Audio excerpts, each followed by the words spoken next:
ముఖ్యంగా ఈ వీడియో సమస్య ముందుకు రావడం కారణం ఏమంటే మా గురువు గారు సేపురు విజయమోహన్ గారు వృత్తిత న్యాయవాదులు. వీళ్ళ ఫ్యామిలీ బ్యాక్గ్రౌండ్తో డాక్టర్లు అయినా కూడా ఈయన ఒక్కరు వాళ్ళ ప్రాంతం అంటే ఆలగడ్డ కడప అంతా తిరిగిన విధంగా ఆ ఫ్యాక్షన్ నేపథ్యంలో చూసి రిసీవ్ చేశారు. ప్రజలకి బాగా చేరువైన వ్యక్తి ఈయన. ప్రజల్లో పోయి చేయాలి అంటే వృత్తిరీత్యా నా సొంతం కాదు, లీగల్గా అయితే వాళ్ళకి సర్వీస్ చేస్తాను, న్యాయపరమైన సర్వీస్ అని వృత్తిరీత్యా వాళ్ళ ఇంట్లో ఫ్యామిలీ అందరూ డాక్టర్ ఈయన ఒక్కరు న్యాయవాది వృత్తిని ఎంచుకోవడం దాకా అక్కడ ఆలగడ్డ ప్రాక్టీస్ చేసి అక్కడ నుంచి చాలా మటుకు ఈయన ప్రాక్టీస్ చూసి మీరు ఇక్కడ కాదు కర్నూలు షిఫ్ట్ అయితే ఇంకా బాగుంటుంది, హైకోర్టు పోతే బాగుంటుంది అంటే ఈయన లేదు మా జిల్లా వాసి రాయలసీమ ప్రాంతంలోనే మా ఈ ఫ్యాక్షన్ ఎక్కువ ఉంటుంది కాబట్టి దాన్ని వీలైనంతో తగ్గించాలన్న ఉద్దేశంతో మోస్ట్లీ 99% 100% తగ్గించిన ఉద్దేశంతో ఈయన మళ్ళీ ఇక్కడ సర్వీస్ పెట్టడం జరిగింది.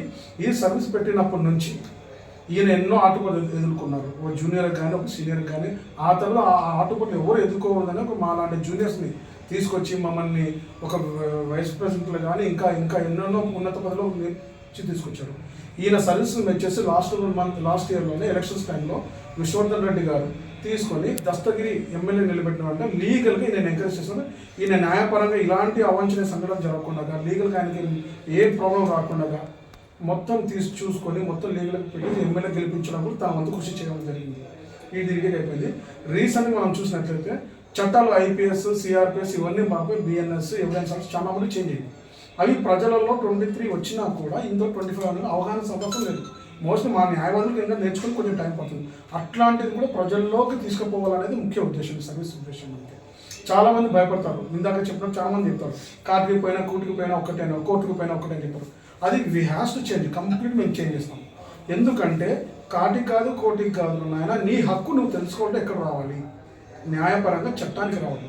ప్రజలందరూ కంట్రోల్ పోలీసు వాళ్ళు అయితే పోలీసులు కానీ జ్యుడిషియల్ ఎవరు పొలిటికల్ కానీ అందరు తల వంచి నిలబడేది జ్యుడిషియల్ ముందరనే, న్యాయదేవత ముందరనే.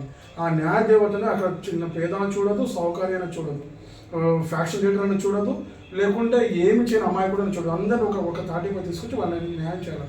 వాళ్ళకి ప్రముఖ కావాల్సిన ఇట్లా సీనియర్ న్యాయవాదులు. మీరు ఈయన గురించి గతం నుంచి చూసుకుని ఎన్నో కేసులు తెలిసినారు. రీసెంట్గా మనం కావేరీ బస్ చూసినాం యాక్సిడెంట్ అనేది.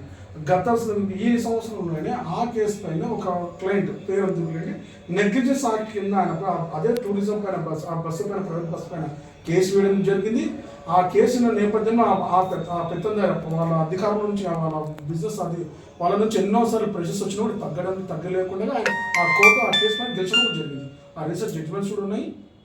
అది మేము గొప్ప అదే విజయం అనుకుంటున్నాము. దాన్ని ఇలాగే మా సీనియర్ కానీ ఇంకా ఇతరులతో సేవలు అందించి మేము ప్రజల్లో ఇంకా చేరుకుపోవాలని మా ఉద్దేశం.